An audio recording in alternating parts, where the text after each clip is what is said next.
आप सभी को प्रभु यीशु मसीह के नाम में जय मसीह की। मैं Neha Arora Tuesday live service में आप सभी का एक बार फिर से स्वागत करती हूँ, वेलकम करती हूँ और परमेश्वर का धन्यवाद करते हैं कि परमेश्वर ने एक बहुत अच्छा दिन फिर से हमारे जीवन में जोड़ा है। आइए हम परमेश्वर का इन सारी बातों के लिए धन्यवाद करें। बीते सप्ताह में परमेश्वर ने जिस रीति से हमें संभाला, अपना अनुग्रह भरा हाथ हम पर रखा और हमें इतना वैल्यूएबल, इतना प्रेशियस समझा कि हमें हर तरीके के इन्फेक्शन से, हर तरीके के रोग से बचाया। परमेश्वर को धन्यवाद करेंगे। और जब आज प्रभु ने हमें एक बार फिर से इकट्ठा किया है, सारे डिस्टरबेंस को आप थोड़ी देर के लिए एक तरफ कर दीजिए, जहां है वहीं बैठ जाइए और आदर महिमा परमेश्वर को देंगे। आइए, हमारे बीच में भाई तरुण है, वो हमें एक कॉल टू वर्शिप सॉन्ग में लेकर के चलेंगे और उसके बाद मैं रिक्वेस्ट करूंगी भाई अनिकेत से, ब्रदर अनिकेत ओपनिंग प्रेयर में हमें लीड करेंगे। मैं चाहूंगी भाई तरुण अपना माइक अनम्यूट कर ले और हमें एक कॉल टू वर्शिप के सॉन्ग में लेकर के चले।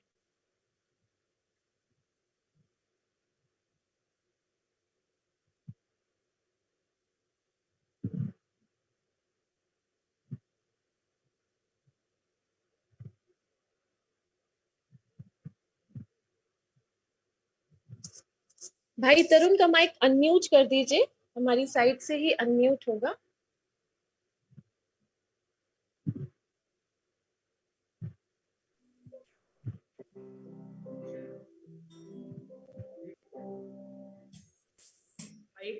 आराधना के गीत में चलेंगे आप लोग।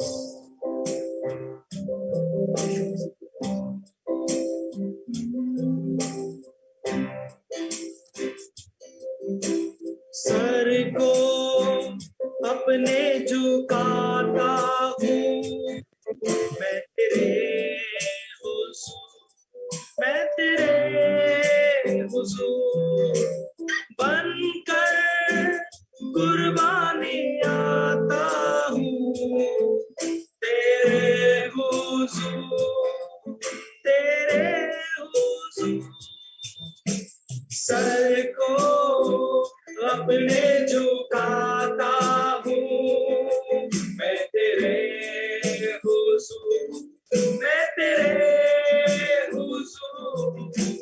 बनकर कुर्बानी आता हूँ तेरे हुजूर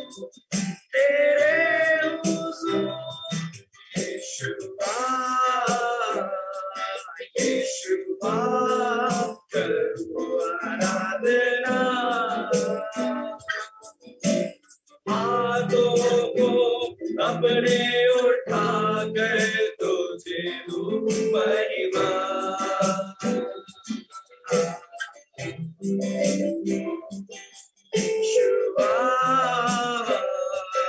यीशुआ करूँ आराधना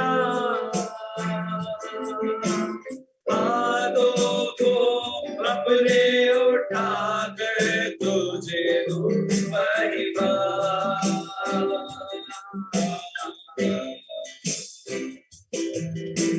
सर को अपने झुकाता हूँ मैं तेरे हुजूर बनकर कुर्बानी आता हूँ तेरे हुजूर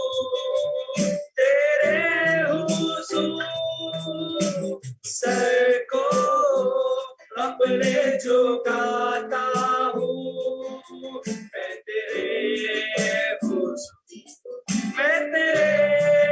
हुजूर बनकर कुर्बानी आता हूँ तेरे हुजूर यीशुआ करूँ आराधना हाथों को अपने उठा कर तुझे दूँ महिमा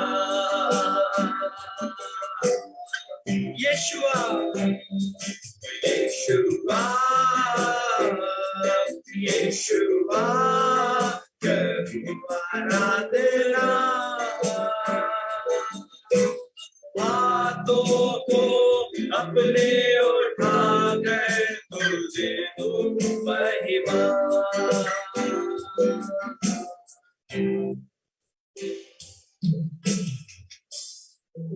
धन्यवाद करते खुदा अपने इस खूबसूरत फल के लिए कि हम आपकी हुजूरी में पाए जाते पिता।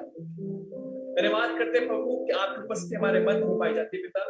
हम सब मिलकर के आपका स्वागत करते हैं पिता और चाहते हैं पवित्र आत्मा कि आप हमारे मध्य में कार्य करें पिता। आप हमारे परिवारों में हमारी परिस्थितियों में कार्य करें। हम सब कुछ को आपके हाथों में देते हैं। इस पूरी मीटिंग को हम आपके हाथों में देते हैं पिता और चाहते हैं पूरी मीटिंग पे पवित्र आत्मा आपका कंट्रोल होने पाए पिता। चाहते सारी चीजों पर तो वो आपके नियंत्रण को मांगते पिता। चाहते हैं हर एक दिक्कत से परेशानी से आप बचाएं पिता। हर एक नेट की प्रभु इश्यूज से पिता, हर एक नेट की कनेक्टिविटी से प्रभु, हर एक प्रॉब्लम से आप प्रभु सुरक्षा दे पिता और चाहते हैं प्रभु कि सब कुछ आपकी मर्जी में होने पाए और आपकी इच्छा में होने पाए।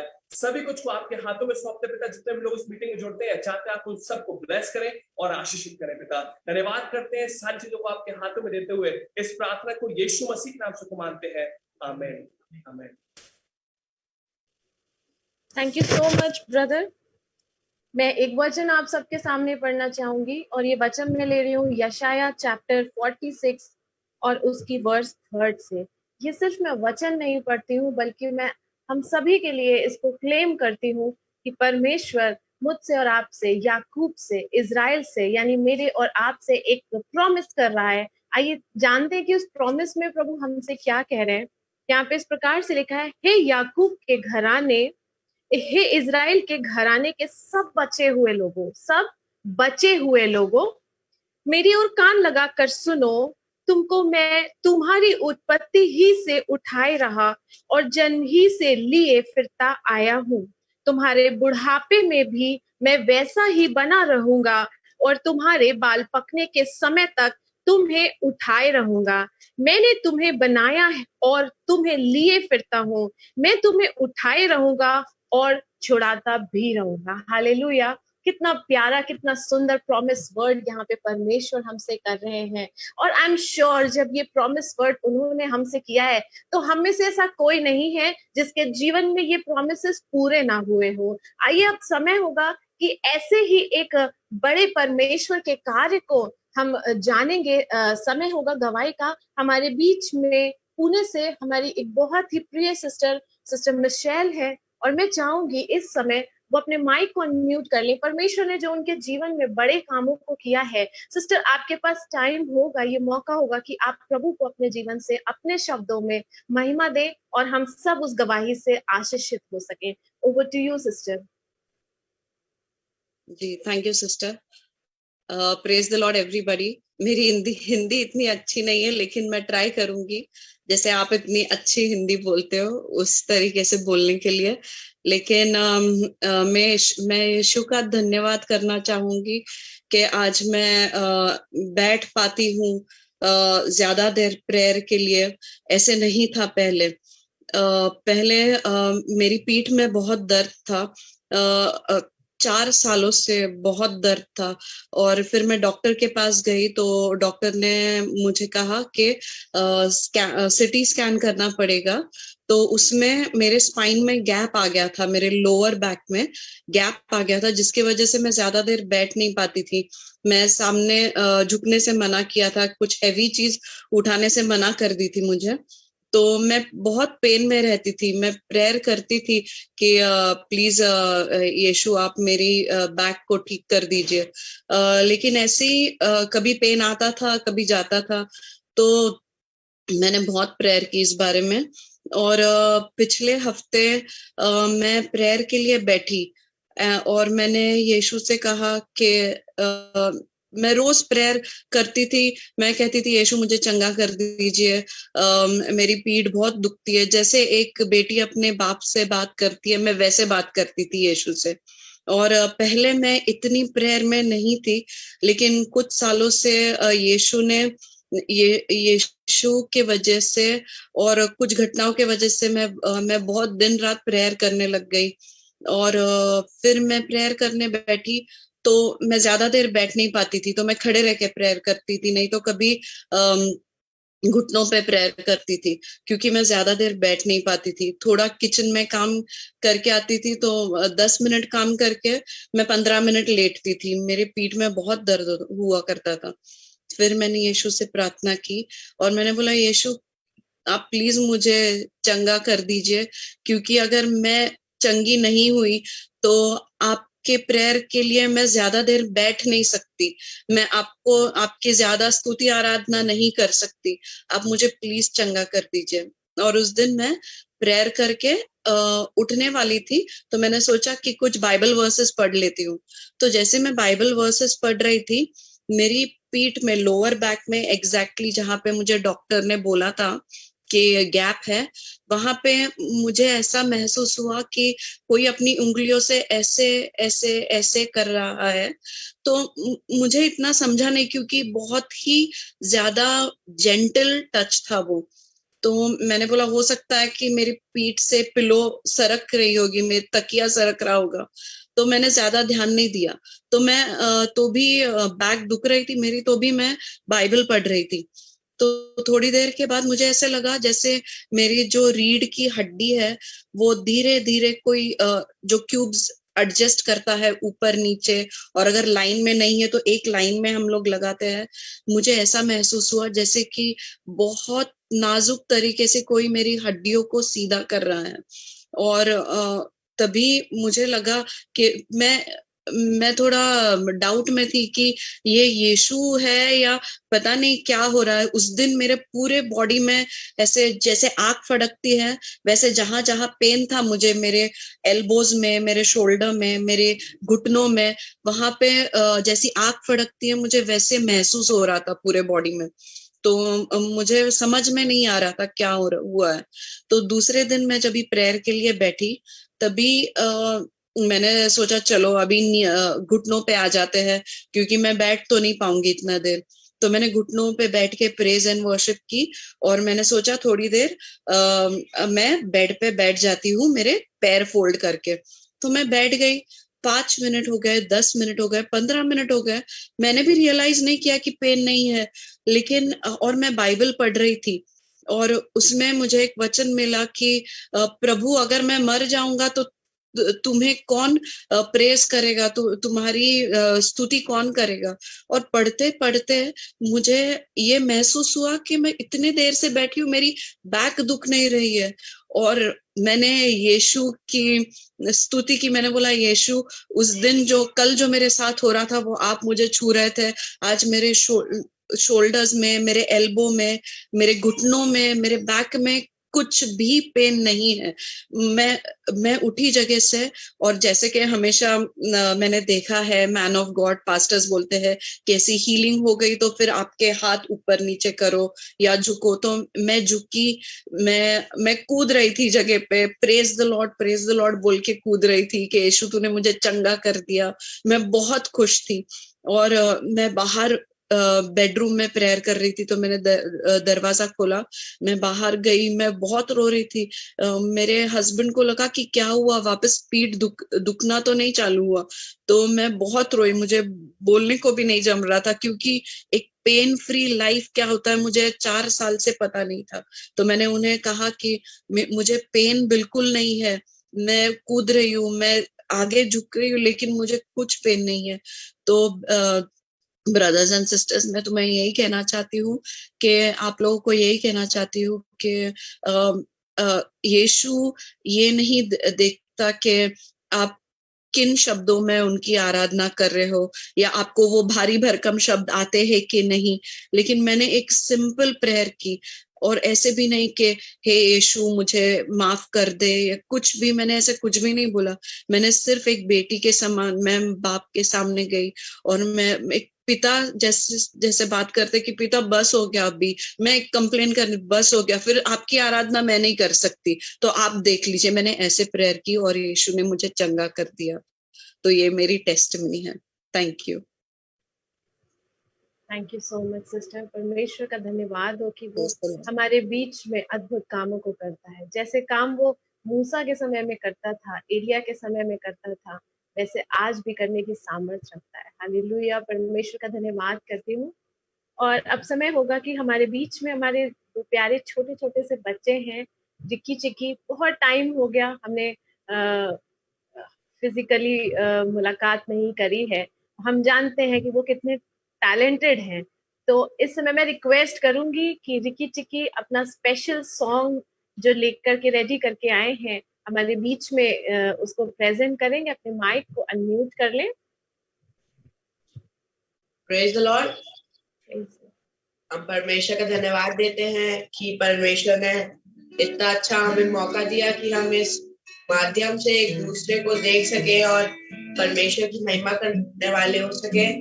और हम परमेश्वर की महिमा के लिए एक गीत गाएंगे, कुछ पल जो तेरे साथ बैठा हूँ, लगता है मुझे मैं जिंदा हूँ।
Praise the Lord.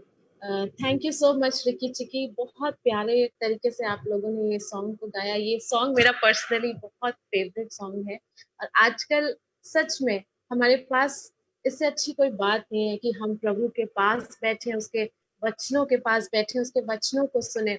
और जब हम परमेश्वर के वचनों को पढ़ते हैं, क्लेम करते हैं, सच बात है, ये हमारे अंदर वचनों से जीवन और नया हमारे अंदर नई जान आ जाती है। थैंक यू सो मच इतने प्यारे सॉन्ग के लिए दीदी, बच्चों, thank you so much, God bless you. और आइए अब समय होगा कि हम प्रेज एंड वर्शिप में चलेंगे, और मैं एक बार फिर से पास्टर तरुण और भाई अनिकेत से रिक्वेस्ट करूंगी कि वो हमें प्रेज एंड वर्शिप में लेकर के चले। प्रभु का आत्मा उन्हें जैसे अगुवाई करता है, समय होगा कि वो हमें वर्शिप में लीड करे। ओवर टू यू भैया।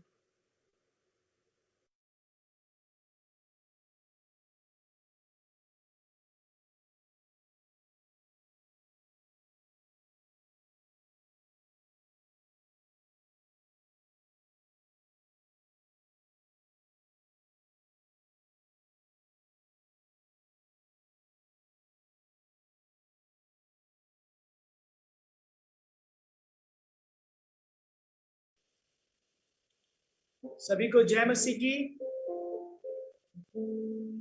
क्या मेरी आवाज सब तक पहुंच रही है? जी भैया, आ रही है आपकी आवाज। परमेश्वर के वचन में इस प्रकार से लिखा है कि मत डर, मैं तेरे साथ हूँ, इधर उधर मत ताक, क्योंकि मैं तेरा परमेश्वर हूँ। और एक अच्छी बात परमेश्वर के लोगों, मेरे और आपके लिए ये है कि बाइबल में मत डर जो शब्द है वो 366 बार आया है। इसका मतलब ये है कि प्रतिदिन मुझसे और आपसे परमेश्वर ने एक वाचा बांधी है कि मत डर। आज आपको पता है, मैं आपसे तभी मत डर कह सकता हूं, या आप मुझसे तभी मत डर कह सकते हैं जब आपके पास मुझे छुड़ाने की शक्ति है, या जब मेरे पास आपको छुड़ाने की शक्ति है। जी हाँ प्रभु के लोगों, परमेश्वर के पास हमें हर परिस्थिति से छुड़ाने की शक्ति है। हम प्रभु का धन्यवाद देते हैं कि हमें कैसे परमेश्वर को जानते हैं, जिसने अपने लोगों के लिए समुद्र के 2 भाग करे, जिसने रेगिस्तान में से अपने लोगों के लिए नदियां बहा दी। ये समय जो कि बहुत मुश्किलों से भरा है, लेकिन याद रखिए कि उससे भी आनंद करने वाली, उससे भी ज्यादा हमारे लिए एक जो आनंद करने वाली और सोचने वाली बात है वो ये कि हमारे साथ एक ऐसा परमेश्वर है जिसने सारा से कहा कि क्या यहोवा के लिए कोई काम कठिन है। इसलिए आज की शाम में आइए अपनी चिंताओं को, अपनी सारे जीवन की परेशानियों को, बातों को इस स्तुति आराधना के द्वारा हम परमेश्वर के हाथों में समर्पित करेंगे, क्योंकि वही है जो मुझे और आपको छुड़ाने की सामर्थ रखता है। आइए मिलकर कुछ देर प्रभु की महिमा करेंगे।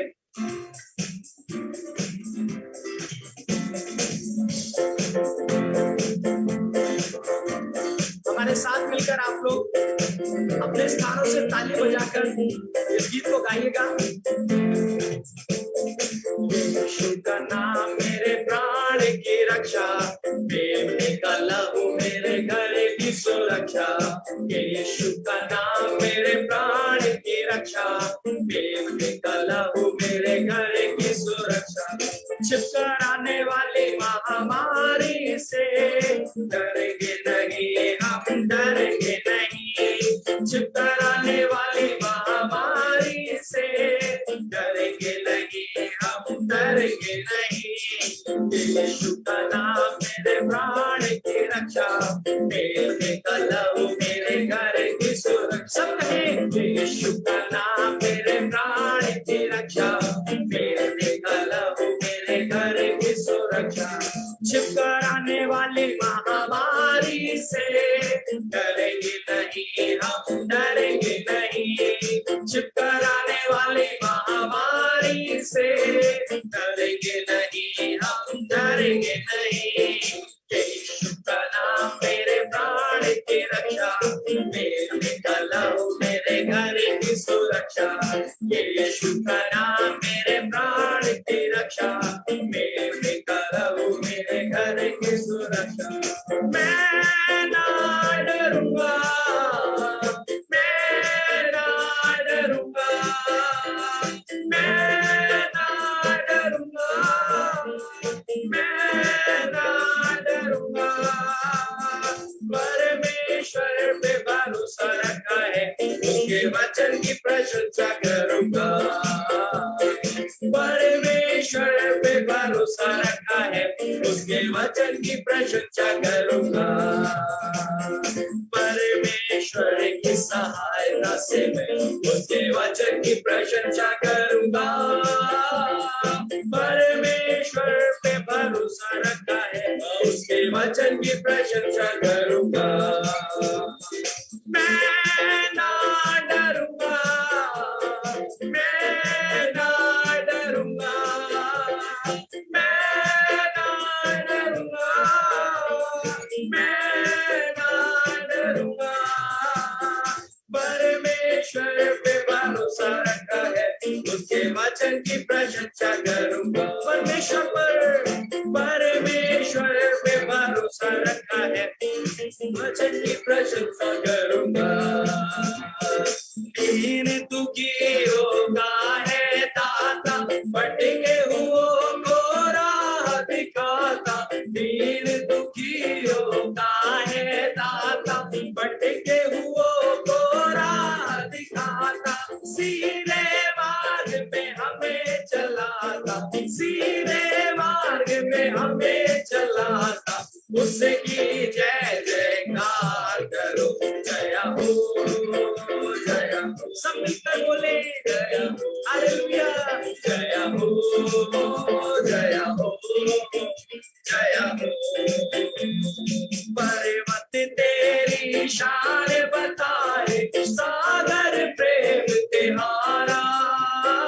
पर्वत तेरी शान बताए, सागर प्रेम तिहारा। चांद सितारों में जो देखा, माया नूर तिहारा। चांद सितारों में जो देखा, माया नूर तिहारा। सब जीवन के आधार, सब जीवन के आधार, सब जीवन के आधार, तुझे हम कहते बारंबार। धन्य धन्य धन्य धन्य तुमको प्रभु हम कहते बारंबार। आइए मिलकर बोले हमारे साथ, धन्य धन्य तुमको प्रभु हम कहते बारंबार।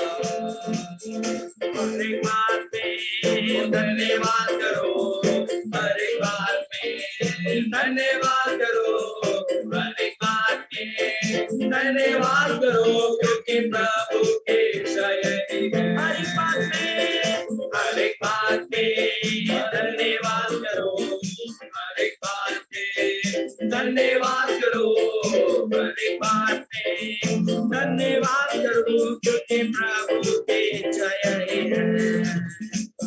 मैं ना डरूंगा, मैं ना डरूंगा, मैं ना डरूंगा, मैं ना डरूंगा। परमेश्वर पे भरोसा रखा है, उसके वचन की प्रशंसा करूंगा। परमेश्वर पे भरोसा रखा है, उसके वचन की प्रशंसा करूंगा। बोलो जय मिलकर जय, बोलो जय यीशु की जय, बोलो जय मिलकर जय, बोलो जय यीशु की जय, बोलो जय जय जय, बोलो जय मिलकर जय, बोलो जय यीशु की जय, बोलो जय मिलकर जय, बोलो जय यीशु की जय, बोलो जय जय जय। क्रूस पर अपना खून बहा, मुझ पापी को दी शिफा। क्रूस पर अपना खून बहा, मुझ पापी को दी शिफा। मन मेरे तू बोल सदा, मन मेरे तू बोल सदा।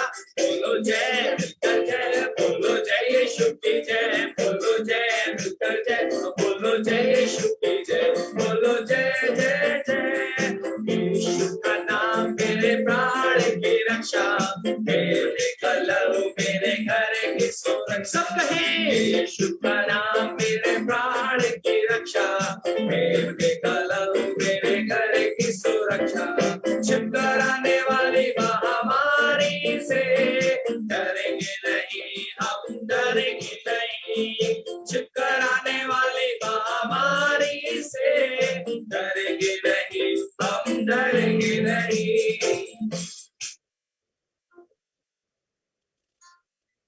यीशु का नाम मेरे प्राण की रक्षा, यीशु का लहू मेरे घर की सुरक्षा। हाँ परमेश्वर पिता, आज की शाम इस बात को हम कहना चाहते हैं कि हमारी सुरक्षा हमारे आप से नहीं, हमारी बुद्धि से नहीं, हमारे पैसे से नहीं, बल्कि आपके द्वारा होती है पिता। और प्रभु आज की इस शाम में हम धन्यवादी हैं अपने जीवन की सांसों के लिए, हमारे जीवन में जो कुछ हमारे पास है उसके लिए। और अब तक प्रभु हमें जीवित, हमें सलामत रखते, हम इस बात के लिए आपको धन्यवाद देते हैं। Lord, we give you glory and we give you praise. Thank you Jesus, thank you Lord। आइए आज शाम मिलकर हम सब कुछ देर के लिए अपने अपने स्थानों से परमेश्वर को धन्यवाद दें। आइए अपने मुंह को खोलें और अपने परमेश्वर को इन सांसों के लिए धन्यवाद दें, इस जीवन के लिए धन्यवाद दें जो उसने हमें दिया है। Thank you Jesus. इस बात के लिए धन्यवाद दें कि आज चारों तरफ महामारी होने के बावजूद भी मैं और आप सुरक्षित हैं। और ये इसलिए है क्योंकि उसने हमसे वायदा किया है कि तेरी ओर 1000, तेरी दाहिनी ओर 10,000 करेंगे, लेकिन वो तुझे छू ना पाएगा। Thank you Jesus, thank you. हर जगह तू ही तू है खुदा, मैं किसी भी बला से ना डरूं।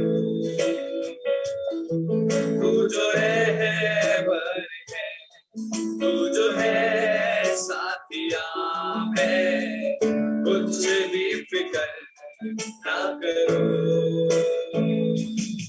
हर तरफ हर जगह तू है खुदा, मैं किसी भी बला से ना डरूं। तू जो रहबर है, तू जो है साथिया, मैं कुछ भी फिक्र ना करूं। मेरा हर पल, मेरा कल तेरे हाथों में है यीशु। मेरा हर पल मेरा कल तेरे हाथों में है यीशु। हर तरफ हर जगह तू है खुदा, मैं किसी भी बला से ना डरूं।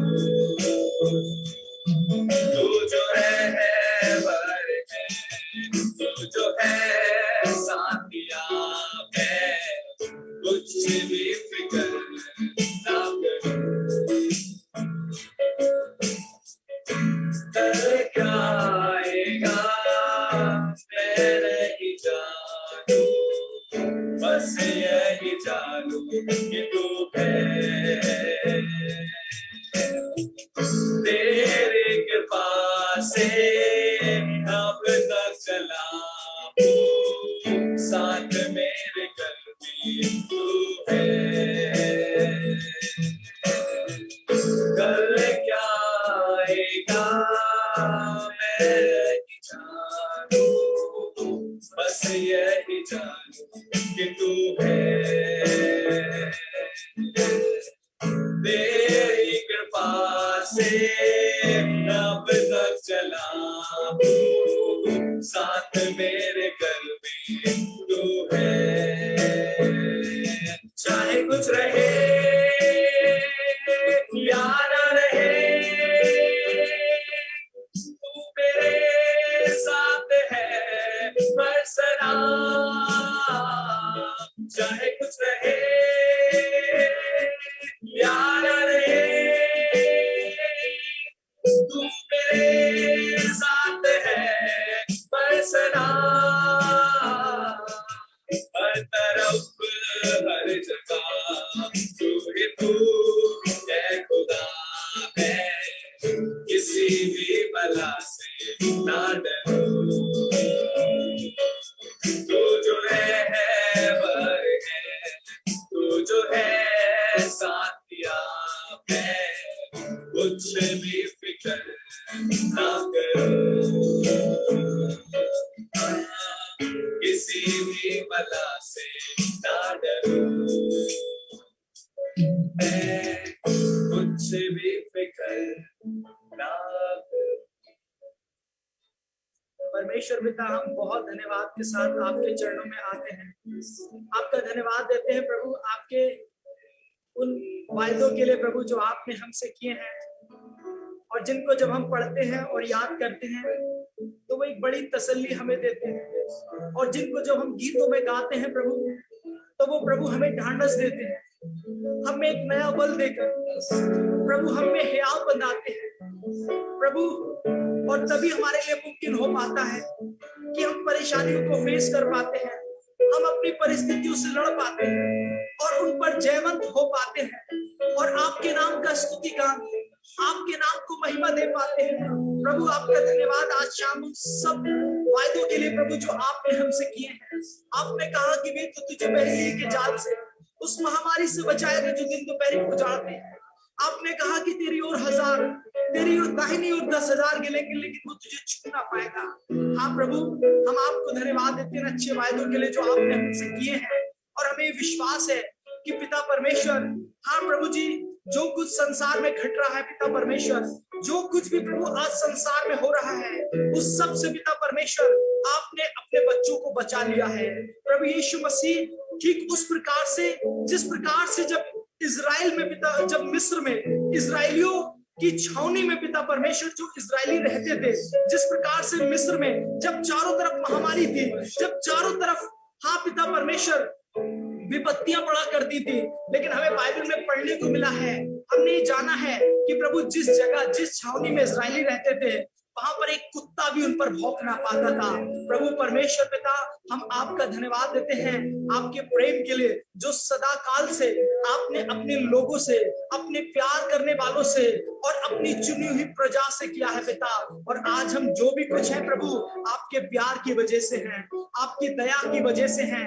इस दया के लिए प्रभु हम आज शाम में आपको धन्यवाद देने के लिए जमा है। हम इसीलिए आज जेलू विजन पिता परमेश्वर जमा है, आज शाम आपकी आराधना कर रहा है, क्योंकि प्रभु हम जानते हैं कि आपने जो हमसे प्रेम किया है पिता, वो हमसे पिता परमेश्वर कोई भी नहीं कर सकता है। आज ये जेलू विजन प्रभु आपके प्यार को धन्यवाद देने के लिए, आपकी दया करने के लिए धन्यवाद देने को जमा है पिता। और आज शाम प्रभु हम सभी बच्चे आपसे प्रार्थना करते हैं, जब आपके दास को हम सुनने जा रहे हैं प्रभु, आज हम चाहते हैं कि अपने दास में से होकर हमसे उन बातों को कीजिए, उन बातों को परमेश्वर पिता हमें बताइए जिसकी आज हमें सीखने की आवश्यकता है, जरूरत है, ताकि उन बातों को सीखकर प्रभु हम और भी पिता परमेश्वर आपके लिए प्रभु जी प्रभु फल लाने वाले हो सकें, अपने जीवन को ऐसा बनाने वाले हो सकें जो आपको भाए और आपको ग्रहण योग्य होने पाए। प्रभु मीटिंग के आगे के संचालन को और आपके सेवक को प्रभु जिनमें से होकर आज आप हमसे बात करने जा रहे हैं,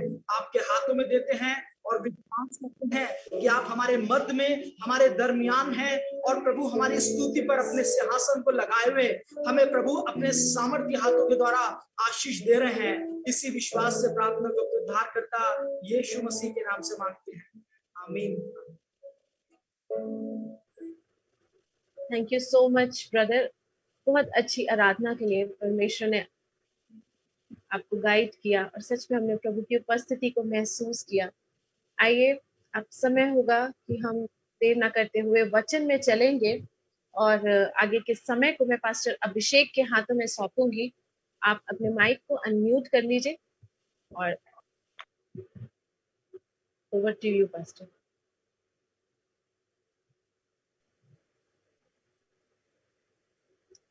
आप सभी को प्रभु यीशु मसीह के नाम में जय मसीह की। और मैं परमेश्वर का धन्यवाद देता हूं कि उसने ये समय दिया कि हम लोग मिलकर खुदावंत की महिमा कर सके और हम मिलकर अपने यीशु मसीह को ऊंचा स्थान दे सके। इस समय हम परमेश्वर का धन्यवाद देते हैं और विश्वास करते हैं कि अब जितने समय भी हम आराधना करेंगे, हम सब मिलके अपने खुदावंत को ऊंचा कर सकेंगे, उसके नाम को, उसके सामर्थी कार्यों को बयां कर सकेंगे। परमेश्वर का धन्यवाद देते हैं। आइए, कुछ समय के लिए जब हम परमेश्वर के वचन में जा रहे हैं, अपने आप को तैयार करें आज की इस आराधना के द्वारा कि प्रभु मुझसे बातचीत करिए। और मैं विश्वास करती हूँ कि प्रभु यीशु मसीह आज के वचन के माध्यम से आप हम सबसे बातचीत करने जा रहे हैं। आज का जो टॉपिक परमेश्वर ने मेरे मन में रखा है वो है लालच के द्वारा विपत्तियों में पड़ना। हम कई बार जान ही नहीं पाते हैं, हमें पता ही नहीं चलता है कि हम लालच में हैं। हम शायद समझ भी नहीं पाते, कई बार अनजाना लालच मेरे और आपके जीवन में इस तरीके से आ जाता है कि मैं और आप इतनी विपत्तियों में पड़ जाते हैं और हम समझ ना पाने के कारण उन विपत्तियों से बाहर नहीं निकल पाते हैं। आइए, हम लोग परमेश्वर के वचन से सीधा पढ़ेंगे और हम लोग निकालेंगे यहोशू की पुस्तक उसका 7 अध्याय। Thank you Jesus. और उसकी जब हम लोग एक आयत से पढ़ते हैं, इसमें इस प्रकार से लिखा हुआ है, परंतु इस्राएलियों ने अर्पण की वस्तु के विषय में विश्वासघात किया, अर्थात यहूदा का गोत्र का आकान जो जेरा वंशी जब्दी का पोता और कर्मी का पुत्र था, उसने अर्पण की वस्तुओं में से कुछ ले लिया। इस कारण यहोवा का कोप इस्राएलियों पर भड़क उठा। ये उस समय की घटना है जब यहोशू ने इस्राएलियों से बोला कि ए नगर के भेद को ले आओ। और जब इस्राएली ए नगर के भेद को लेने के लिए गए तो उन्होंने देखा कि ए नगर को तो हम बहुत ही आसानी से जीत लेंगे। इसलिए उसने उन इस्राएलियों ने यहोशू से कहा कि तू ज्यादा इस्राएलियों को उनसे युद्ध करने को मत भेज, 3000 के आसपास इस्राएलियों को भेज और हम लोग जाएंगे और ए नगर को जीत कर वापस आ जाएंगे। और यहोशू ने उन लोगों को भेजा और जब वो उस युद्ध के लिए निकले तो विरोधी दल उन्हें इतना मारते मारते लाए कि इस्राएलियों में बहुतों की मृत्यु हो गई। और उसके बाद यहोशू ने अपने वस्त्र फाड़े और वो रो रोकर यहोवा के सामने गिर पड़ा, क्योंकि ऐसा इस्राएलियों के संग नहीं हुआ था। क्योंकि इस्राएली युद्ध तो लड़ते थे, पर वचन कहता है कि यहोवा इस्राएलियों की ओर से युद्ध लड़ा करता था। और जब यहोशू रोने लगा तब यहोवा ने यहोशू से कहा, मत रो, क्योंकि इस्राएलियों ने मेरे विरुद्ध जो है पाप किया है और इस्राएलियों ने मेरे से बलवा किया है और इन्होंने लालच किया है, जिस वजह से अब इजरायली अर्पण की वस्तु बन गए हैं। अब इजरायली घात किए जा रहे हैं, क्योंकि अब इन्होंने पाप करके, लालच करके मेरे को इतना क्रोध दिलाया है कि जो मैं पहले इनके लिए अर्पण किया करता था, आज ये अपने पाप और अपने लालच की वजह से खुद अर्पण की वस्तु बन गए हैं। आगे हम लोग परमेश्वर के वचन में पढ़ेंगे 19 आयत में इस प्रकार से लिखा है, तब जब सारे गोत्रों को ढूंढा गया, परमेश्वर ने कहा तो सारे गोत्रों को बुला। उसमें जेरे वंशी का गोत्र था, उसमें अकान नामक जो व्यक्ति था वो सामने आया। पता चला कि उसने अर्पण की वस्तुओं को में से कुछ को लालच के द्वारा छुपा रखा है, क्योंकि परमेश्वर जब भी इजराइलों को युद्ध करने के लिए भेजता था तो वो कहता था कि विरोधी दल को पूरी तरीके से सत्यानाश कर देना और उनका कुछ भी मत रखना। और जहां पर अगर यहोवा रखने को कहता था तो कहीं पर गाय, बैल, बछड़ा या फिर सोने का कुछ पात्र जो यहोवा के भवन में अर्पित किए जाए, बलि चढ़ाए जाए और उनके पात्र यहोवा के लिए इस्तेमाल किए जाए। लेकिन यहाँ पर हम देख रहे हैं कि आकान के मन में पाप आ गया। जब इजरायली युद्ध लड़ रहे थे तो उसने अर्पण की वस्तुओं को नाश ना किया, परंतु क्या किया, उन्हें अपने लिए रख छोड़ा और छुपा लिया। और उसके बाद 19 आयत को पढ़ते, तब यहोशू ने आकान से कहने लगा, हे मेरे बेटे इजराइल के परमेश्वर यहोवा का आदर कर और उसके आगे अंगीकार कर, और जो कुछ तूने किया है वह मुझको बता दे और मुझसे कुछ मत छुपा। बड़े प्यार से आकान से उसके मन की बातों को निकालने के लिए यहोशू ने कहा कि तू सारी बातें आज जो तूने अब तक छुपा रखी थी, जिस वजह से इजरायली अर्पण की वस्तु बन गए और बहुत से इजरायली मारे गए, एक की गलती की वजह से आज हो सकता है मेरे और आपके परिवार में भी कोई एक व्यक्ति गलती कर रहा है, कोई एक व्यक्ति परमेश्वर के विरुद्ध उठ रहा है और जिसकी वजह से परमेश्वर का कोप पूरे परिवार पर उतर रहा है। बाइबल कहती है एक व्यक्ति के विश्वास के द्वारा पूरा घराना उद्धार पाएगा, ठीक उसी तरीके से एक व्यक्ति के घात के द्वारा पूरा घराना भी विपत्ति में पड़ सकता है। मैं इससे हटकर अगर आपसे बात करूंगा, हम योना के बारे में जानते हैं, परमेश्वर उसे नीनवे को भेज रहा था, वो तरशीश को निकल गया। और हम जानते हैं कि जिस जहाज पर था, आंधी तूफान आने लगे, लहरें यहां तक आई कि जहाज डूबने पर था, तो वो लोग चिट्ठियां डालने लगे जिसमें योना के नाम पर पर्ची निकली। और तब यहोवा ने प्रकट किया कि योना के द्वारा इसमें इन पर विपदा आई, क्योंकि योना परमेश्वर की मर्जी से भाग रहा था, जिस वजह से उन सब के ऊपर विपदा आने लगी। तो योना ने बोला कि मुझे जहाज से नीचे फेंक दो, वरना ये जहाज और तुम सब नाश हो जाओगे, क्योंकि मैं यहोवा का जन हूं और मैं यहोवा से भाग रहा हूं। और मैं आपको बताना चाहता हूं, कई बार मेरे परिवार में कुछ ऐसे लोग हैं जो लगातार परमेश्वर की आशीषों के बावजूद भी उनमें लालच छुपा हुआ है, परमेश्वर के वचन के विरुद्ध कार्य करने की मनसा छिपी हुई है, जिस वजह से विपदाएं तो परमेश्वर हटाता है, लेकिन कई बार हम अपने पापों के माध्यम से, परमेश्वर के वचन का पालन ना करने के माध्यम से अपने घराने पर, हो सकता है अपनी कलीसिया के ऊपर, हो सकता है अपने नेबर्स के ऊपर, हो सकता है अपनी कम्युनिटी के ऊपर, हम बड़ी विपदाओं को ला सकते हैं। और यहाँ पर हम देख रहे हैं कि आकान के द्वारा एक के ऊपर, दो के ऊपर नहीं, पर जो यहोवा को मानते थे उनके ऊपर भी कोप भड़का, क्योंकि आकान ने इजराइलियों के पूरे वंश के विरुद्ध पाप किया था, जिस वजह से परमेश्वर का कोप भड़का। आगे भी हम लोग पढ़ेंगे, 21 आयत को हम लोग पढ़ेंगे जी, कि जब मुझे लूट में ये इस समय आकान ने यहोशू से उत्तर दिया, सचमुच मैंने इजराइल के परमेश्वर यहोवा के विरुद्ध पाप किया है, और इस प्रकार मैंने किया है कि जब मुझे लूट में शिनार देश का एक सुंदर ओढ़ना और 200 शेकेल चांदी और 50 शेकेल सोने की एक ईंट देख पड़ी, तब मैंने उसका लालच करके उन्हें रख लिया।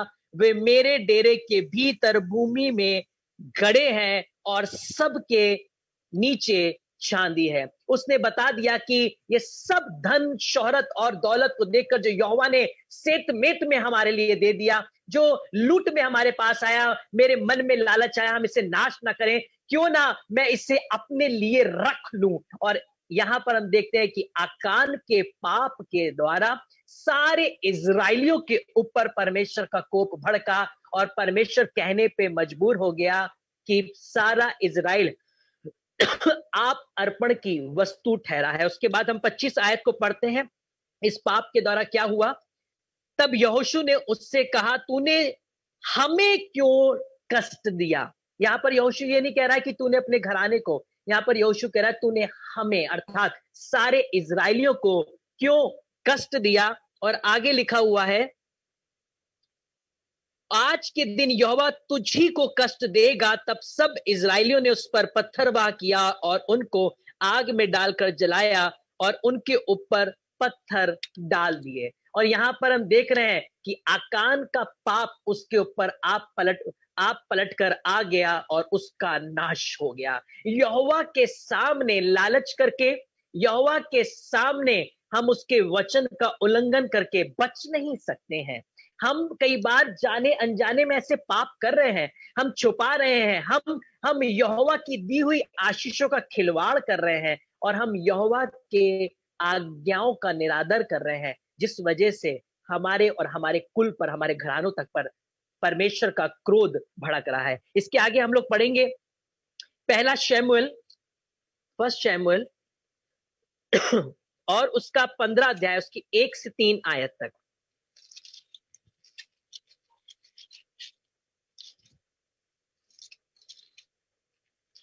हम लोग निकाल लेंगे पहला शैमुएल 15 अध्याय और उसकी 1 से 3 आयत।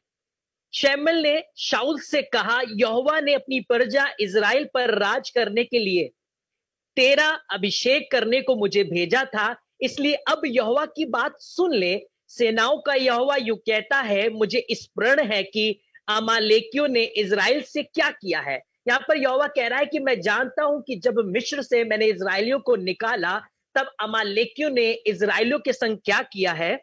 जब इजरायली मिस्र से आ रहे थे, तब उन्होंने मार्ग में उनका सामना किया, इसलिए अब तू जाकर अमालेकियों को मार और जो कुछ उनका है, क्या स्त्री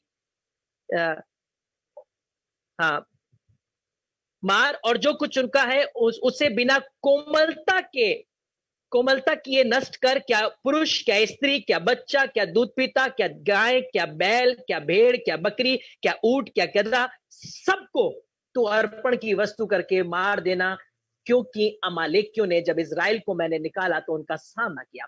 अगर आज कोई आपके विरुद्ध खड़ा हो रहा है और आपके और आपके कुल के विरुद्ध पाती बांध रहा है, आपको नाश करने की योजना बना रहा है, लेकिन आज नए नियम में तो परमेश्वर ने हमें कह दिया है कि सबको क्षमा करना और हमें क्षमा ही करना है। लेकिन आज के समय में हमें कोई अमालेकी नाश नहीं कर रहे हैं, कोई अमालेकी हमारे विरुद्ध में युक्तियां नहीं बना रहे हैं, पर आज के समय में दुष्ट आत्माएं, अंधकार की शक्तियां परमेश्वर के लोगों के विरुद्ध खड़ी हैं, जो योजनाएं बना रही हैं और परमेश्वर के लोगों को नाश करने की प्लानिंग कर रही हैं।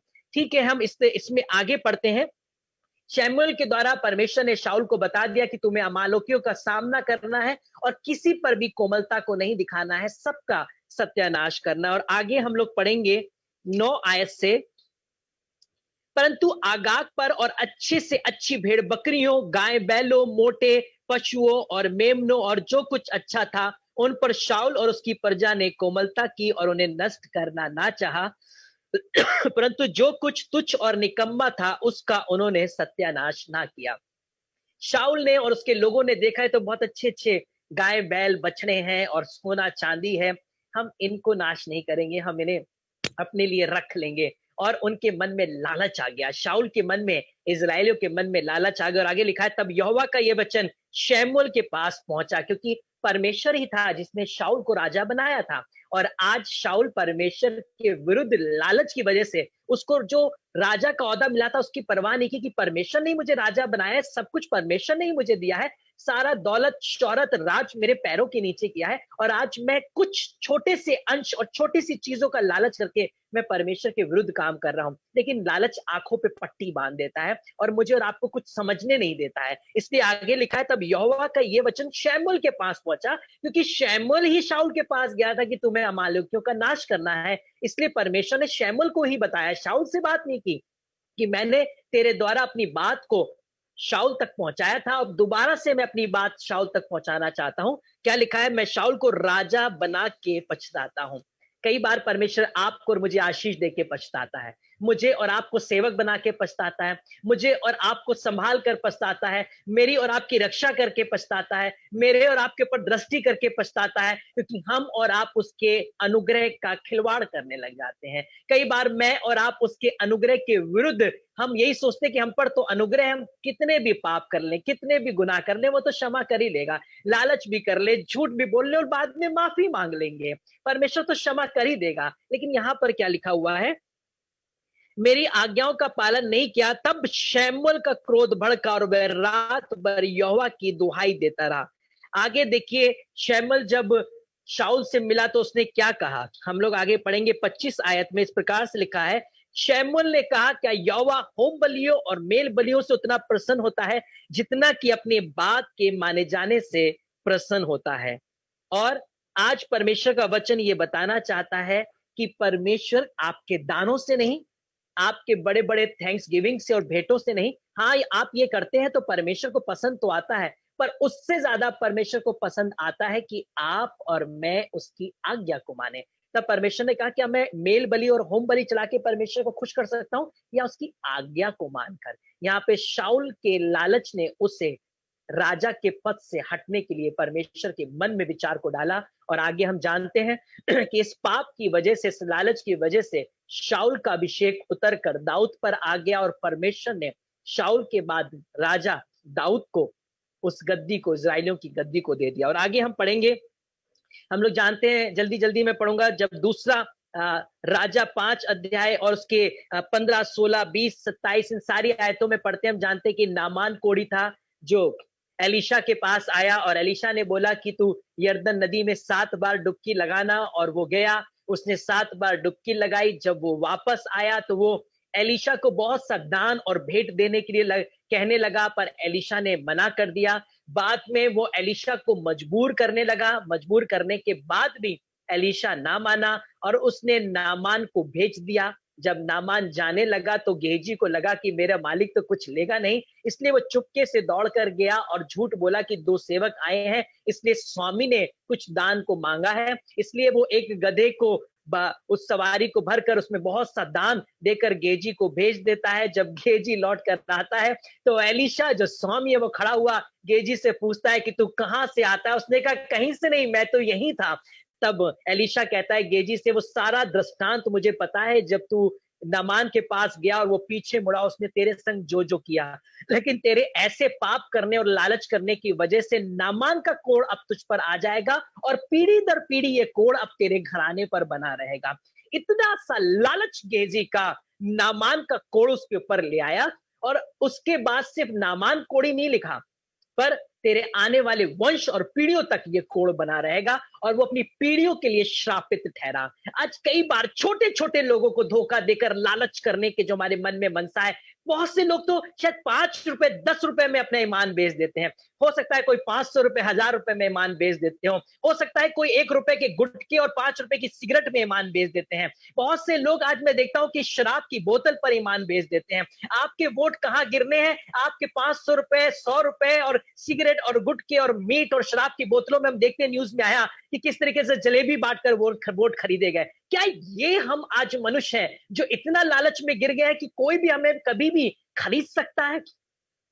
अगर मैं आज आपको आगे पढ़ाऊंगा परमेश्वर के वचन से, जब हम दूसरा राजा में पढ़ते हैं जी, हम लोग जब पहला राजा 11 अध्याय में हम लोग पढ़ते हैं सुलेमान के बारे में, और हम सुलेमान के बारे में पढ़ते हैं कि सुलेमान को परमेश्वर ने इजराइलियों का राजा बनाया और दाऊद के बाद सारा अधिकार सुलेमान को दे दिया। लेकिन आगे हम जानते हैं, जब 11 अध्याय में हम पढ़ते हैं, परमेश्वर सुलेमान से भी नाराज हो गया क्योंकि सुलेमान ने अन्यजातियों की स्त्रियों के लालच में आकर उनको खुश करने के लिए, उनको प्रेम देने के लिए वो अन्य जातियों की देवताओं की, देवियों की उपासना करने लगा। और जिसने यहोवा का भवन बनाया था वो विभिन्न देवियों और देवताओं की भवन और मूर्तियां को बनाने लगा। और बाद में हम अच्छे से जानते हैं किस तरीके से सुलेमान ने परमेश्वर के विरुद्ध पाप किया और परमेश्वर सुलेमान को भी राजा बनाने से पछताया। सिर्फ दाऊद की वजह से परमेश्वर ने कहा अब मैं इजराइलों को बांट दूंगा,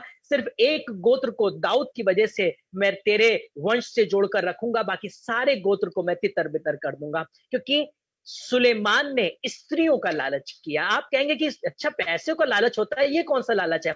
बहुत से ऐसे लालच हैं। मैं आपको बताना चाहूंगा कि सदोम और गमोरा में लोगों ने, जानते हैं क्या किया? होमोसेक्सुअल हो गए।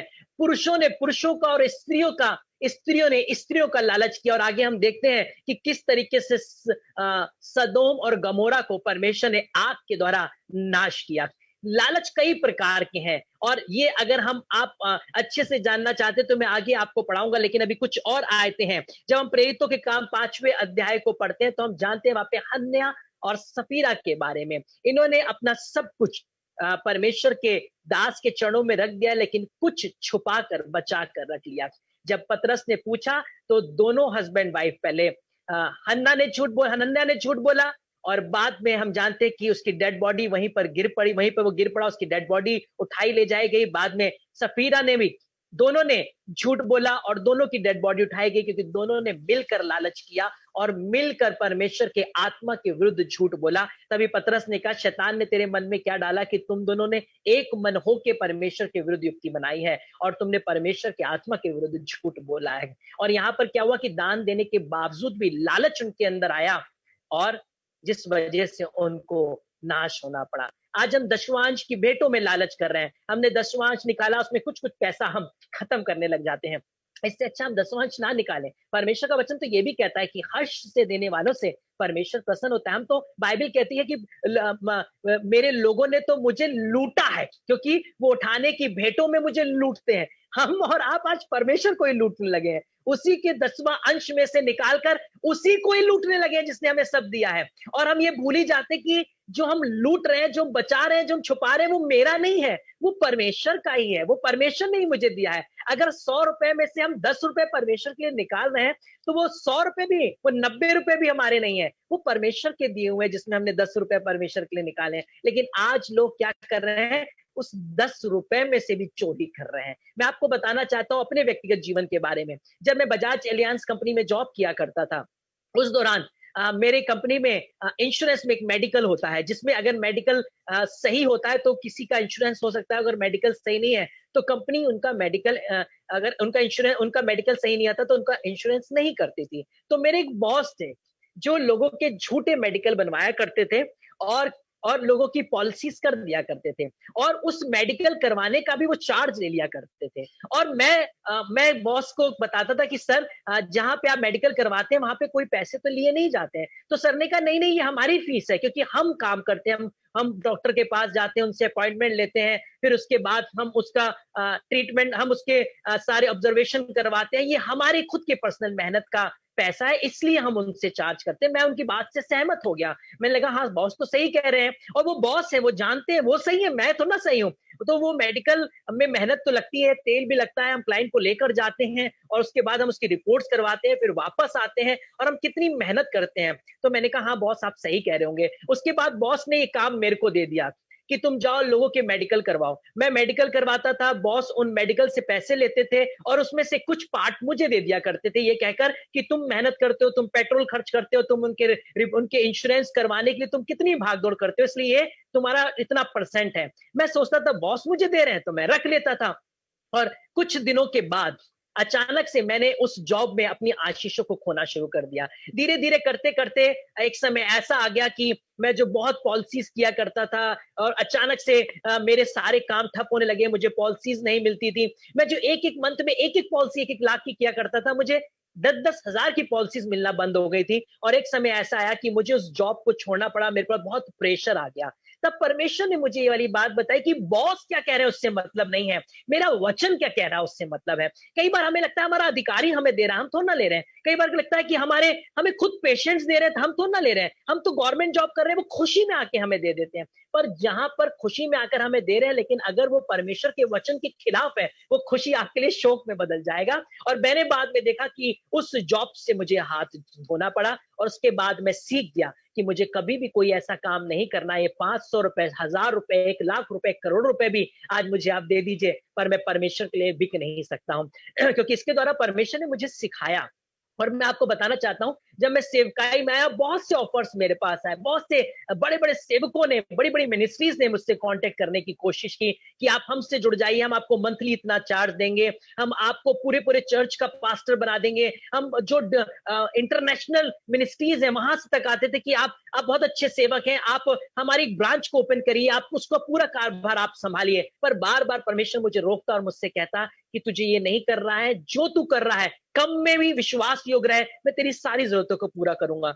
मैं धन्यवाद देता हूं कि मेरी कोई चर्च मिनिस्ट्री नहीं है, मैं एक साधारण सा एक जेएलयू विजन प्रेयर टॉवर में फाउंडर हूं और एक चर्च में एसोसिएट पास्टर हूं। और परमेश्वर का धन्यवाद, आज के दिन में परमेश्वर मुझे विभिन्न स्थानों पर बढ़ा रहा है, परमेश्वर मुझे उच्च दर्जे पर रखता है और मेरे जीवन में कभी भी किसी भली वस्तु की घटी नहीं होने देता है। आज मैं कोई जॉब तो नहीं करता हूं, मैं परमेश्वर की सेवा पूरी ईमानदारी के संग करता हूं और जिसका प्रतिफल आज ये है कि परमेश्वर मुझे जॉब से भी ज्यादा बरकतों को देता है। और मैं परमेश्वर का धन्यवाद देता हूं कि आज पैसे का लालच मुझे घेर नहीं पाया। हाँ, मैं आपको एक और बात भी बताना चाहूंगा कि पैसे के लालच के संग संग बहुत से ऐसे फोन कॉल्स आपके पास आएंगे। मैं आपको फ्रैंकली बोलूंगा, बहुत सी लड़कियां आपको कॉल करेंगी, बहुत सी लेडीज आपको कॉल करेंगी, उनकी मनसा आपके लिए ठीक नहीं होंगी। पर मैंने शुरुआत से एक बात जानी और अपने मन में हमेशा एक बात रखी, और जब भी मैं किसी से बात करता मैं सीधा सिस्टर कह के बात करता, मैं बहन कर बात करता और मैं उन्हें मजबूर कर देता ये बात रियलाइज करवाने के लिए कि मैं उनका भाई हूं या बेटा हूं। और जिस वजह से मैं परीक्षाओं से बच जाता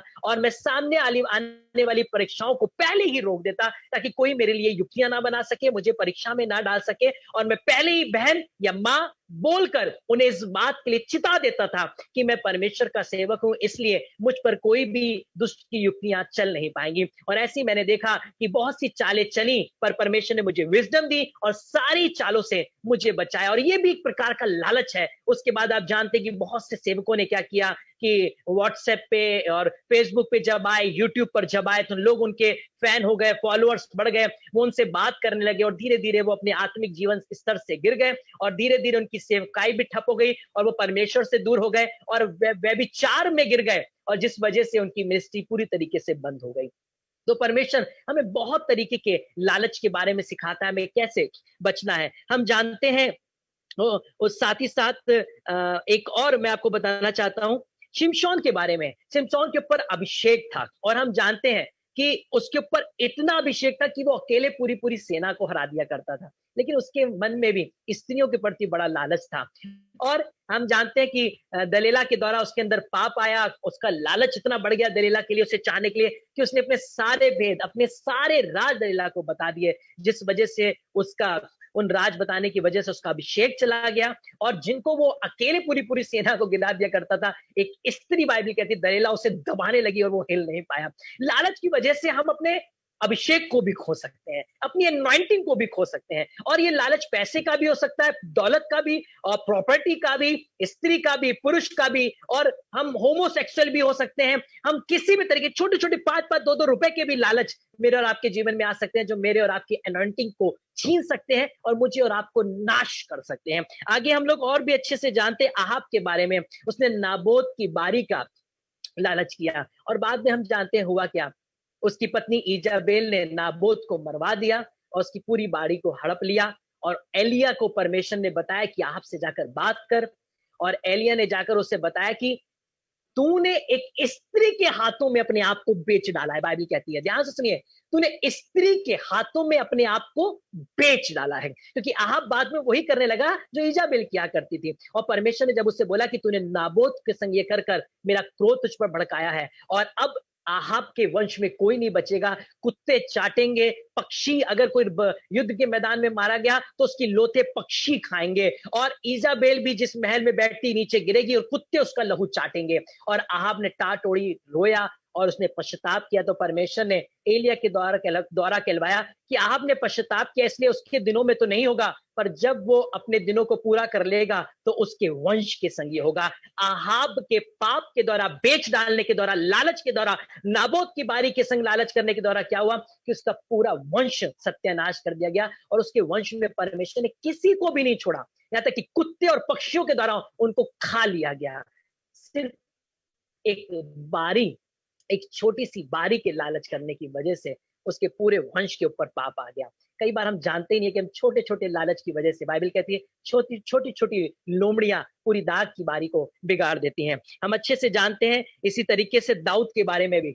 आप कहेंगे राजा दाऊद वो तो बहुत अच्छा था, परमेश्वर ने शाऊल की जगह में उसे राजा बनाया। जी हाँ, जैसे सुलेमान के बारे में हमने पढ़ा कि वो स्त्रियों का लालची था, ठीक उसी तरीके से दाऊद ने भी हित्ती उरिया की पत्नी का लालच किया, जिस वजह से यहोवा का कोप भड़का और उसका जो बेटा हुआ वो मारा गया। उसके इस व्यभिचार की वजह से परमेश्वर का कोप भड़का और वो अपने बेटे के लिए प्रार्थना करता रहा, पर परमेश्वर ने उसके बच्चे को नहीं छोड़ा और वो मार दिया गया। आज कई बार अपने परिवार के लोगों की मृत्यु का कारण बन जाते हैं और हमें पता भी नहीं चलता। हम सोचते हैं हम तो सेविंग कर रहे हैं, हम सोचते हैं हम तो बचा रहे हैं। और एक और बहुत अच्छी बात मैं आपको याद दिलवाना चाहूंगा, जब मैं कोक कंपनी में जब मैं बजाज एलियांस में जॉब किया करता था, तो जब मेरे बॉस मुझे वो फंड दिया करते थे कि ये तुम्हारी मेहनत का है, मैं उसमें से पूरी ईमानदारी से दशवांश निकाला करता था। मैं उन पैसों में से भी दशवांश निकाला करता था। मैं आपको बताना चाहता हूं कि परमेश्वर को आपके बेईमानी के दशवांश भी नहीं चाहिए। आप उसका 90% भी दे दें, 90% भी दे दें, परमेश्वर को नहीं चाहिए। बेईमानी का एक रत्ती भर परमेश्वर को नहीं चाहिए। मैं 10% देने के बाद बड़ा खुश होता था कि अब तो ये सारा पैसा व्हाइट हो गया है। हम कई बार सोचते हैं कि गलत तरीके से पैसा कमाए, 10वां अंश दे और अपने ब्लैक मनी को हम व्हाइट कर ले। ऐसा कुछ नहीं है, कोई व्हाइट नहीं होगा। जो पाप आपके ऊपर आया है वो आपके परिवार पर बना रहेगा। इसलिए आज अपने जीवन के लालच से बचिए। आइए अब मैं आपको बताता हूं, सीधा हम लोग निकालेंगे एक्सोडस 20 चैप्टर, निर्गमन की पुस्तक 20 अध्याय और उसकी 17वीं आयत। ये कहां से आया जो परमेश्वर ने बताया 10 आज्ञाओं में से एक आज्ञा, जो उसकी आखिरी आज्ञा थी, तू किसी के घर का लालच ना करना। आज हम दूसरों के घर को देखते हैं, क्या कहते हैं, बड़ा सुंदर है, काश ये मेरा होता। जी नहीं, जो आपका है वो आपका होगा। आप दूसरों के घर का लालच मत करिए कि काश ये मेरा होता। आप ये कह सकते हैं, हाँ काश परमेश्वर मुझे भी एक अच्छे और सुंदर घर की आशीष दे। किसी दूसरे को घर के देखकर उसकी लालच मत करिए, पर परमेश्वर से अपने लिए मांगे, वो आपको देगा। आगे क्या लिखा है, ना तो तू किसी की स्त्री का लालच करना, जो राजा दाऊद ने किया। उसने हित्ती उरिया की स्त्री का लालच किया। आज अपनी पत्नी पसंद नहीं है, पर हाँ दूसरों की पत्नियां बहुत पसंद है। अपने पति पसंद नहीं है, पर दूसरों के पति बहुत पसंद है। अपना हस्बैंड आपको सुंदर नजर नहीं आ रहा है, पर इंस्टाग्राम पे, फेसबुक पे, व्हाट्सएप में जो स्टेटस में बहुत सुंदर सुंदर बॉडी लिए हुए लड़के खड़े हैं, वो बड़े पसंद आते हैं। हमें लगता है अरे काश ये मेरा दोस्त होता, काश यही मेरा हस्बैंड होता। और इसके व्यभिचार के आप परिणाम नहीं जानते। आपने तो मन में सोच लिया कितने सुंदर बॉडी है, पर आपने व्यभिचार कर लिया। बाइबल कहती है, आप जो आंखों से देखा आपने कर लिया। आपने अच्छी लड़की को खूबसूरत इंस्टाग्राम पे उसके बढ़िया से उसने एडिट किया, और एडिट करने के द्वारा उसने बहुत बढ़िया से अपने फिल्टर्स को यूज किया, अपने चेहरे को खूबसूरत किया और बढ़िया से पिक को डाला, और हमने देखा वाह काश ये मेरी फ्रेंड बन जाए। हमने तुरंत फ्रेंड रिक्वेस्ट भेजी, उनसे बातचीत करने लगे, उनकी तारीफें करने लगे, और हम ये नहीं जानते कि अनजाने में हम लालच कर रहे हैं। अनजाने में हम अपनी वासनाओं को अपने ऊपर हावी होने दे रहे हैं। और ये भी लालच है जो बाइबल कह रही है कि तू दूसरे की स्त्री का लालच नहीं करना। ठीक उस तरीके से किसी दूसरे पुरुष का लालच नहीं करना। जो आपका पति है वही आपका शाहरुख खान, वही आपका सलमान खान है। और अगर आपकी पत्नी है वही आपकी, मैं शायद सॉरी कह रहा हूं, वही आपकी दीपा पादुकोण हो सकता है, लोगों को बहुत सी पसंद हो, वही आपकी हेमा मालिनी है। लेकिन अगर आप दूसरे पर अपनी नजर को लगाकर देख रहे हैं तो आप व्यभिचार कर रहे हैं। ये बाइबल कह रही है कि तू किसी दूसरी स्त्री का लालच ना करना। तो उसे ऐसी निगाह से मत देखना जो तेरी पत्नी से बढ़कर किसी और के लिए हो, या तेरे पति से बढ़कर तू किसी और पर निगाह लगाए। आगे लिखा हुआ है, और ना किसी के दास दासी, अर्थात यार ये काम बहुत मेहनती, बहुत अच्छा आदमी है, इसको किसी तरीके से तोड़ ले और तोड़कर इसे अपने में ले आए। तो हम कई बार बहुत से लोगों को देखते हैं बहुत मेहनती होते हैं, तो हम उनके मालिकों के खिलाफ उन्हें भरते हैं और किसी तरीके से उनको तोड़ते हैं, और तोड़ने के बाद हम उन्हें अपने में मिला लेते हैं।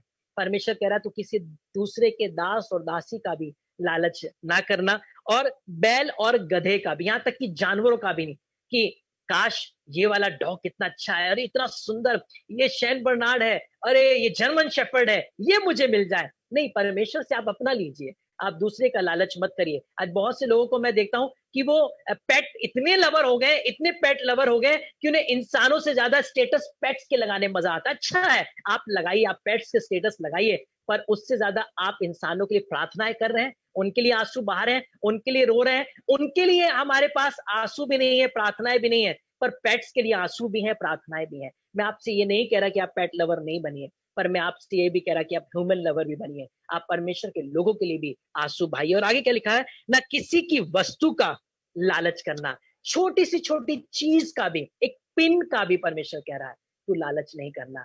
जो परमेश्वर से आप चाहते हैं आप उससे मांगे, वो आपको दे। पर किसी को देख कर ना बोले कितना अच्छा मोबाइल है, देखो उनके पास देखिए कितना बढ़िया फ्रेम वाला चश्मा है, कितने ब्रांडेड वो कपड़े पहनते हैं, उनका लाइफस्टाइल तो देखिए, उनकी कार देखिए आप, उनके शूज देखिए कितने ब्रांडेड है। हमारा सारा फोकस लालच पर आ गया और धीरे धीरे करते हुए हम अपनी ब्लेसिंग खोते जा रहे हैं। हम ये नहीं समझ पा रहे जो परमेश्वर ने हमें दिया वो कई लोगों से अच्छा है। आज मैं आपको बताना चाहता हूं कि लालच से बाहर निकल आइए और अपने परिवार को आप विपत्तियों में आने से बचा लीजिए। हो सकता है एक बड़ी परेशानी, जैसे मैंने आपको पहले भी बताया कि किस तरीके से योना के द्वारा उन सब पर विपदाएं आ गई, आकान के द्वारा पूरे इजराइल पर विपदा आ गई, सुलेमान की वजह से पूरे इजराइलों पर विपदा आ गई, दाऊद की वजह से उसका बेटा मारा गया।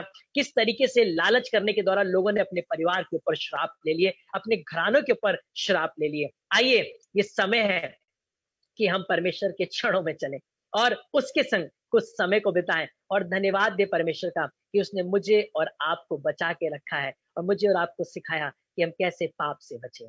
Thank you Jesus, hallelujah. Worship you Lord, worship you Jesus, hallelujah, worship you Jesus. Thank you Jesus, thank you Holy Spirit. प्रभु, हम आपका स्वागत करते हैं, हम आपका धन्यवाद देते हैं। Thank you Lord, thank you Jesus. Shalabh भैया हमारे बीच में है और मैं रिक्वेस्ट करूंगा कि अगर वो एक आराधना के सॉन्ग में जैसे भी आप हमें लीड कर सकते हैं, अगर आप कर सकते हैं तो एक आराधना के सॉन्ग में हमें ले चलें ताकि हम लोग आगे परमेश्वर की महिमा में बढ़ सकें।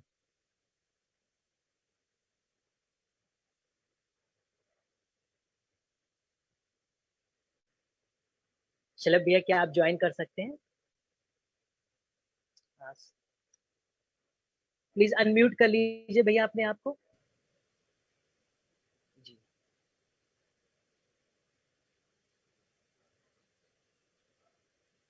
आपकी आवाज नहीं आ रही भैया।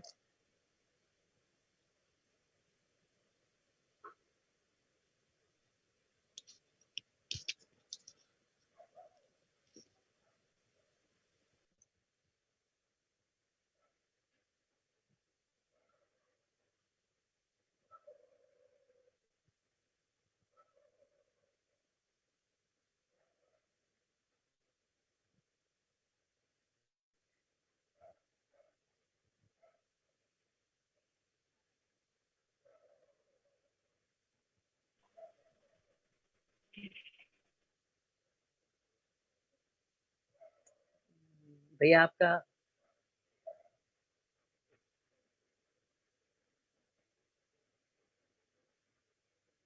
एक मिनट, हम लोग थोड़ी देर के लिए कोशिश करते हैं कि भैया का किस तरीके से अनम्यूट हो जाए।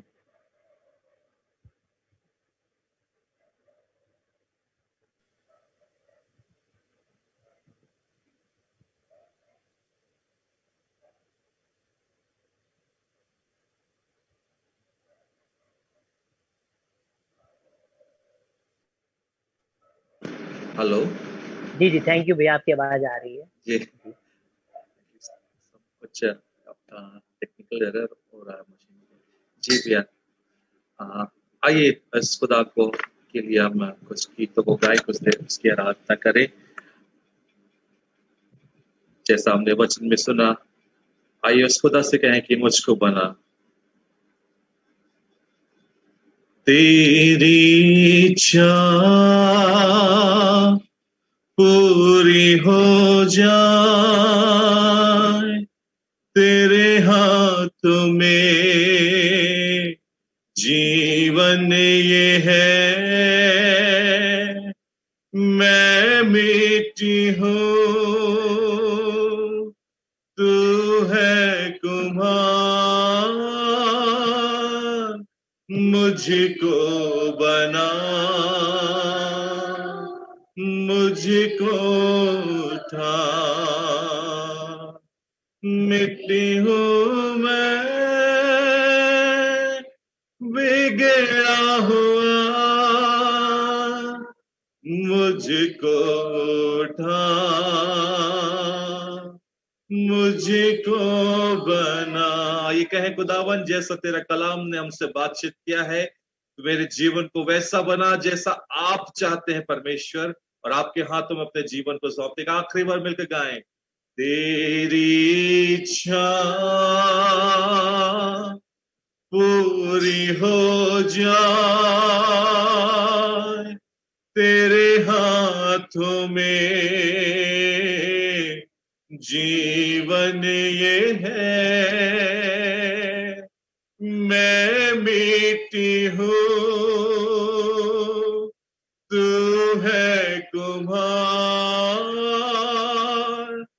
मुझको उठा, मुझको बना, मुझको उठा, मुझको बना। आगे की आराधना पास साहब के हाथ में सौंप। थैंक यू सो मच भैया, प्रभु आपको बहुत आशीष दे फॉर दिस वंडरफुल सॉन्ग। आइए अपनी आंखों को बंद करें। प्रभु यीशु मसीह, हम धन्यवाद देते हैं आपके सेवक के द्वारा हम इस जीवित गीत में जुड़ सके, और आज हम सबके लिए प्रार्थना करते हैं प्रभु, आज की अच्छी लीडिंग के लिए प्रभु, आराधना के लिए प्रभु, जीवित गवाही के लिए धन्यवाद देते हैं, बच्चों के सुंदर गीत के लिए प्रभु, सारे ही पिता परमेश्वर हेल्पिंग हैंड के लिए, भाई अच्छे लॉयल के लिए, अज्जू भैया के लिए प्रभु धन्यवाद देते हैं, पिता परमेश्वर मिसेस नेहा अरोरा के लिए धन्यवाद देते हैं, भाई तरुण और अनिकेत के लिए प्रभु धन्यवाद देते हैं, रिक्की चिक्की के लिए, अज्जू भैया के लिए पिता परमेश्वर धन्यवाद देते हैं, पास्टर शलभ हैरिसन भैया के लिए प्रभु, और तमाम जुड़ने वाले लोगों के लिए प्रभु, तमाम फेसबुक पर जुड़े हुए लोगों के लिए जो वहां पर लाइव देख रहे हैं, जो यहाँ पर सुन रहे हैं, हर एक को आपके नाम में आशीष देते हैं प्रभु। आज प्रार्थना करते हैं कि लालच का दुष्ट आत्माएं हम सबके परिवारों से निकले, और दुष्ट की कोई भी युक्ति ना तो हमारे विरुद्ध ना हमारे परिवार के विरुद्ध चल सके प्रभु। हम सारे ही पिता जेएलयू फैमिली को, विश्व भर में तमाम दास दासियों को आपके लहू में छुपाते हैं, जो बीमार हैं उनके लिए प्रार्थना करते हैं, आप चंगे करिए। हम प्रार्थना करते हैं अजमेर में सुरेश गिडवानी जी के लिए, जो काफी दिनों से बीमार है, जिनका प्रार्थना निवेदन आया है प्रभु, इसी वक्त इसी घड़ी आप उनको शिफा दीजिए और उनके बीमारी के बिस्तर को पलट दीजिए। आप जानते हैं कि भाई सुरेश गिडवानी बॉलीवुड से ताल्लुक रखते हैं और बहुत सी मूवीज में उन्होंने अपने पिता किरदारों को निभाया है, लेकिन आज उनका किरदार मसीह में पाया जाता है कि उन्होंने आपको उद्धारकर्ता ग्रहण किया। और हम धन्यवाद देते हैं परमेश्वर पिता कि आप कहां से उन्हें लेकर आए और अपने नाम को उनके जीवन में डाला कि आज वो पूरे घर, देश और दुनिया में प्रभु हम उनकी पूरी चंगाई की घोषणा करते हैं, प्रार्थना करते हैं भाई टोनी की फैमिली के लिए, जो बीते दिनों में हमारी प्रिय आंटी आपके पास नहीं, और वो परिवार इस समय अकेला है, पर आप में अकेला नहीं है। आप उनके परिवार को शिफा दीजिए, उनके पिता को, भाई टोनी को, वर्षा गुनी को संभालिए और उनके परिवार में अपनी योजनाओं को पूर्ण करिए पिता परमेश्वर। हम प्रार्थना करते हैं आपके नाम से पिता परमेश्वर, बहन प्रीति और सौम्या के लिए जो इस समय पॉजिटिव है प्रभु, हम प्रार्थना करते हैं प्रीति बहन चंगी होने पाए, उनकी बेटी स्वस्थ रहे और उनकी सारी आवश्यकताएं स्वर्ग से पूर्ण हो सके प्रभु। हम प्रार्थना करते हैं मिसेस डॉली मोजेस के लिए, मिस्टर फिरोज मोजेस के लिए, उनके परिवार के लिए जो दुर्बल है, बीमार है, वो चंगे हो और उनका पूरा घराना स्वस्थ हो सके प्रभु। हम प्रार्थना करते हैं भाई अनिल मैसी जो आज हमें छोड़कर चले गए शाहजहांपुर में, पिता परमेश्वर उनके प्रिय परिवार के लिए प्रार्थना करते हैं, आप उनके परिवार को शांति और तसल्ली दीजिए। हम प्रार्थना करते हैं भाई पीयूष चौधरी और पत्रस भैया के लिए जिनका कल बर्थडे था प्रभु, हम पूरे जेएलयू परिवार की तरफ से अपने प्रिय भाइयों को आशीष देते हैं प्रभु। आप पिता परमेश्वर पत्रस भैया को, भाई पीयूष को बरकत दीजिए और हम अपने पूरे घराने की तरफ से, सेवकाई की तरफ से उन्हें ब्लेस करते हैं। प्रार्थना करते हैं प्रभु भाई डीपी देवांगन के लिए, उनकी पत्नी रुक्मणी के लिए जो दुर्ग छत्तीसगढ़ भिलाई से ताल्लुक रखते हैं प्रभु, हमारे जेएलयू परिवार का हिस्सा है, आज उनकी एनिवर्सरी है, हम उनके घराने को भी आशीष देते हैं पिता परमेश्वर और प्रभु उन्हें भी ब्लेस करते हैं। जितने भी बीमार हैं वो चंगे हो, जितने भी निवेदन आए वो आपको ग्रहण हो, फेसबुक पर, यूट्यूब पर, व्हाट्सएप पर, इंस्टाग्राम पर, मैसेजेस, कॉल्स के द्वारा जहां जहां भी प्रार्थना निवेदन आते हैं आपके चरणों में रखते हैं प्रभु। सुनने वालों पर आशीष हो और हम सब की तरफ जितने भी लोग इस समय ऑनलाइन जुड़े हुए हैं, आप इस वक्त अपने दिल पर हाथ रखिए और आज हम आपके लिए प्रार्थना करना चाहते हैं प्रभु। हम चाहते हैं कि जितने भी लोग इस समय जुड़े हैं उनके परिवारों की सुरक्षा करिए और प्रभु कोई बीमार है, दुर्बल है, वो चंगा हो। और हम आज सुनने वालों पर जहां कहीं भी अभी सुनते हैं, बाद में सुनते हैं, लिंक शेयर होते हैं प्रभु, समान रीति से उनके ऊपर, उनके परिवार पर आशीष आने पाए। और प्रभु हम एक एक व्यूअर पर आपकी ब्लेसिंग को चाहते हैं, और जो इस वक्त किसी के लिए अगर प्रार्थना कर रहा है, अपने मन में किसी के लिए मांग रहा है, प्रभु आप उनका उत्तर दीजिएगा। हाँ और आमीन में आपका धन्यवाद देते हैं, पापों की माफी मांगते हैं और प्रार्थना यीशु मसीह के नाम में मांगते हैं, आमीन। अब हमारे खुदावन परमेश्वर का प्रेम, प्रभु यीशु का अनुग्रह, पवित्र आत्मा की सहभागिता आपसे लेकर समस्त विश्वासियों के संग सदा सर्वदा तक होती रहे, आमीन। मैं आगे नेहा के हाथों में सौंपूंगा। Praise the Lord. प्रभु का धन्यवाद करते हैं परमेश्वर के जीवित कलाम के लिए। परमेश्वर ने हमको आशीषित किया और मैं विश्वास करती हूँ आज के वचन ने हर एक से बात की होगी। एक छोटी सी बात मैं आप लोग के संग शेयर करना चाहती हूँ, क्योंकि हम जूम पे आराधना कर रहे हैं और जूम पे आराधना करने के लिए हमारे पास एक लिमिटेड टाइम स्लॉट है, पर हम चाहते हैं कि ज्यादा से ज्यादा लोगों को टेस्टिमनी देने का, क्योंकि हमारे परिवार की स्पेशलिटी है, खासियत है कि गवाहियों से भरा हुआ परिवार है। जब हम फिजिकल गैदरिंग करते हैं तो गवाहियां इतनी हो जाती हैं कि वचन और वर्शिप शॉर्ट करने पड़ते हैं, लेकिन परमेश्वर का धन्यवाद करते हैं जहां प्रभु की उपस्थिति होती है वहां पे गवाहियां तो होना लाजमी है। परमेश्वर का धन्यवाद करते हैं, लेकिन क्योंकि हमारे पास थोड़ा शॉर्ट स्लॉट है तो ये मैं इन्फॉर्म करना चाहती हूँ कि हम अलाउ कर रहे हैं 2 से 3 गवाहियों को। तो उसके लिए हम चाहते हैं कि यदि आपको अगले सप्ताह गवाही शेयर करनी है तो प्लीज हमें सैटरडे तक, फ्राइडे हमारा लास्ट है, लेकिन सैटरडे नून तक आप प्लीज अपना कंफर्म कराएं, क्योंकि हम रैंडम टाइम की शॉर्टेज होने की वजह से रैंडम अलाउ नहीं कर पा रहे हैं। तो अगर आपको टेस्टिमनी देनी है तो आप फ्राइडे नाइट या सैटरडे नून तक प्लीज हमें इन्फॉर्म करें, क्योंकि हमको सिर्फ 2 हार्डली 3 टेस्टिमनीज को हमारे बीच में शामिल करना है। तो ये छोटा सा अनाउंसमेंट है। जो भी टेस्टिमनी देना चाहे हमें सैटरडे तक इन्फॉर्म कर सकता है। प्रभु आप सबको बहुत आशीष दे और हम विश्वास करते हैं जिस तरह से हमारी प्रार्थनाओं में आप सब हैं, आप सब की प्रार्थनाओं में हम लोग हैं।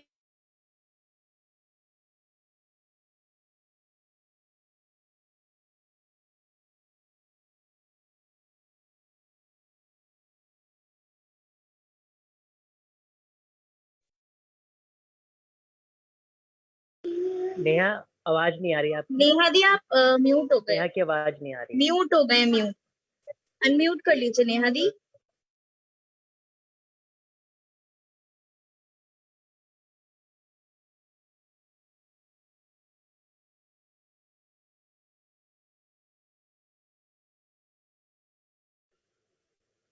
Praise the Lord. मुझे लगता है होपफुली आप लोगों ने अनाउंसमेंट सुन लिया होगा। मैं फिर से रिपीट करना चाहूंगी कि सैटरडे नून तक प्लीज हमें इन्फॉर्म कर दें अपनी टेस्टिमनीज के लिए, ताकि हम ट्यूसडे में उन टेस्टिमनीज को अलाउ कर सकें। तो वो आप सबको बहुत आशीष दे। आप सबको जय मसीह की। प्लीज अपना माइक 1 मिनट ऑन कर लीजिए और सब जय मसीह की बोल सकते हैं। अनम्यूट कर लीजिए। प्रेज द लॉर्ड भैया। Praise the Lord. Praise the Lord. Praise the Lord praise the सबको। लॉर्ड भाभी। Praise the Lord. Praise the Lord. Praise the Puja दीदी। शिखा सुख भाभी आप कभी टेस्टमनी शेयर करिए, अगर मौका लगे नेक्स्ट टाइम कोशिश करिएगा। Praise the Lord. अनीता कैसी हो? ठीक हो दीदी आप? अनीता दीदी praise the Lord. Kumud sister praise the Lord. Preeti praise the Lord. Rajju भैया praise the Lord. Preeti praise the Lord. मामा बहुत अच्छी हो। प्रीति दीदी, बच्चों को, जीजू को, रेणुका सिस्टर, दीदी, बाबा अंकल आंटी सबको प्रेज द लॉर्ड।